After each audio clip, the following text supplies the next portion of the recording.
Welcome to the Grind Sunday edition, spiritual focus. Get ready, it's a new day. I'm Andy Batten. Today I want to talk to you about Calamity, guys. Here in Houston, Texas, where I'm living lately. We moved here July 15th, and less than a month after we got here, a hurricane hit that has devastated our region. And it's kind of overwhelming when you see the scale and the scope of the devastation, how many families were affected. It can be overwhelming, and you can kind of lose sight of how to move forward. And what we're seeing and is that people have come together and they have found a way to move forward, and neighbors are helping neighbors.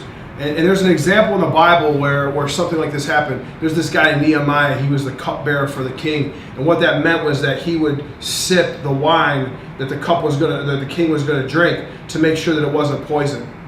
And Nehemiah had a really close relationship with the king, and Nehemiah started getting news from back home that Israel, its capital city, Jerusalem, had fallen, that the city was on fire, that the walls had collapsed, and that anybody could come and take advantage of the city. And so Nehemiah began to get sick, heartbroken for this disaster. What happens was Nehemiah's heartbreak was so evident, and it was all over him, that his king said, hey, why don't you do something about it? And sometimes there's times in our life where we're just upset and we're devastated by a tragedy, but we feel powerless to do anything about it. And in this situation, Nehemiah was probably pretty shocked when the king said, hey, you don't have to be heartsick about this. There's something you can do. And so with the king's backing, Nehemiah went back home with all the resources that he needed, but he was not a city builder.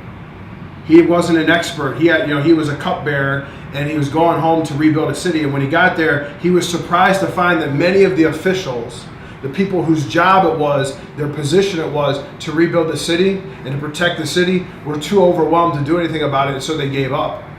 And so what his plan was very simple, is that he was going to gather together individuals who had property, who had a neighborhood, and instead of coming up with a plan for the whole city, what he said was everybody take ownership of the piece that is in front of them, their house, their neighbors. And when one guy would fix his house up and it was ready to go, then he could stop and he would go help his neighbor, and the two of them would work together. And once that was done, the two of them would go to the next neighbor, and little by little, piece by piece, they began to rebuild their neighborhoods. When the houses were all finished and the businesses were finished, they said, we're going to fortify the walls of the city. And so they rebuilt the walls. And what happened in that period of time, a group of guys that felt helpless and hopeless came together, and nobody came to help them, just somebody came to organize them. And with that plan, they came together as a team, as a family. And so as the enemies would come, the shared experience of rebuilding their city, helping each other, doing what everyone thought was impossible, allowed them to believe that anything was possible going forward. And as attackers would come, they banded together. They didn't feel helpless anymore. The one guy, the single guy, Nehemiah, had the ability to rally everybody around a vision.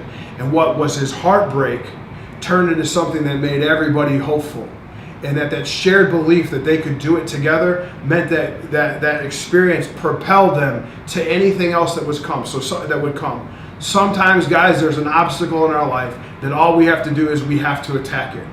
And when we attack it, we work together around it, and we're not looking for a hero to come and rescue us, we find that we're way more powerful to change our circumstances.